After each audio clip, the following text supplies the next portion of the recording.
ఒక చిన్న బొమ్మ చెప్పిన కథ మన జీవితాన్ని మార్చేసిద్ది అనమాట. అయితే కథలోకి వెళ్తే ఒక పార్కులో ఒక పెద్ద ఆయన నడుస్తూ ఉంటాడు. ఆ పెద్ద ఆయనకి ఒక బెంచ్ మీద ఏడుస్తూ కూర్చున్న ఒక పాప కనిపించింది అనమాట. ఆ పాప దగ్గరికి వెళ్ళి ఎందుకు ఏడుస్తున్నావు అమ్మా అని అడిగితే ఆ పాప నా బొమ్మ అక్కడ పోయింది అని చెప్పేసి చెప్పిద్ది అనమాట. సో అప్పుడు ఆయన వాళ్ళిద్దరు కలిసి ఆ బొమ్మను ఎతకడం స్టార్ట్ చేస్తారు ఆ పార్కులో.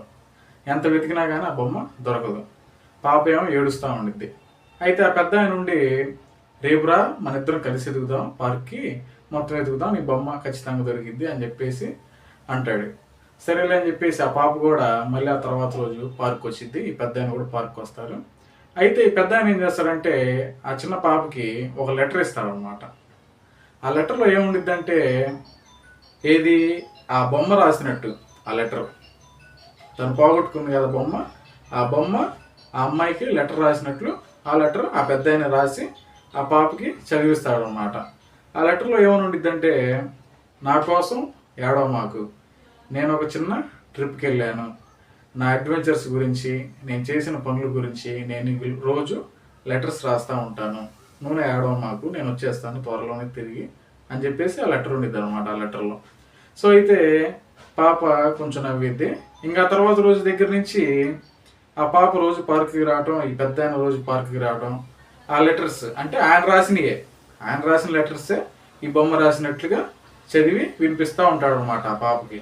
అయితే కొన్ని రోజులు గడిచిపోయిద్ది, కొన్ని మంత్స్ అట్లా గడిచిపోయిన తర్వాత ఈ పెద్ద ఆయన ఏం చేస్తాడంటే ఒక బొమ్మను తీసుకొని వస్తాడు ఆ పాపకి ఇద్దామని. ఆ పాపకి ఇస్తాడు. అప్పుడు ఆ పాప ఏమంటుందంటే, ఇది నా బొమ్మలా లేదే, ఇదేం చాలా డిఫరెంట్గా ఉంది అని చెప్పేసి ఆ పాప అనిద్ది అనమాట.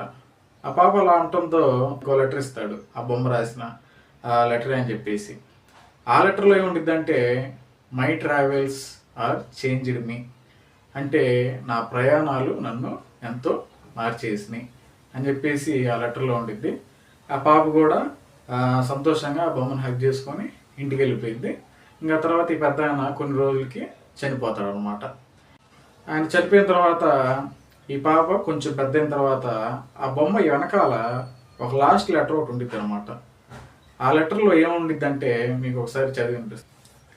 Everything you love probably last, అంటే నువ్వు ప్రేమించే ప్రతిదీ పోగొట్టుకుంటావు, బట్ ఇన్ ది ఎండ్, కానీ చివరిలో లవ్ రిటర్న్ అనదర్ వే, ప్రేమ మరొక రూపంలో వస్తుందన్నమాట.